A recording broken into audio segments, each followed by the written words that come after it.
quan jo vaig començar no hi havia direcció d'infermeria, hi havia una jefatura. Hi havia una jefatura i hi havia una gestió que era vertical. Però ara la direcció d'infermeria és pròpia, estan horitzontals, igual que la direcció mèdica o assistencial. No? El lideratge que porta l'infermera no és només una direcció d'infermeria. Podria liderar un hospital o podria qualsevol cosa que sigui de salut, perquè, de fet, és la professional que està sempre, com m'has dit tu molt bé, les 24 hores i ho coneix tot. No sé, tu això com ho veus? Sí.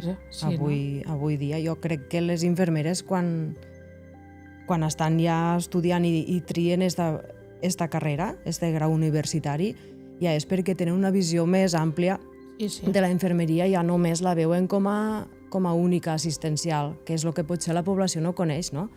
Que la infermeria també abarca la recerca, la gestió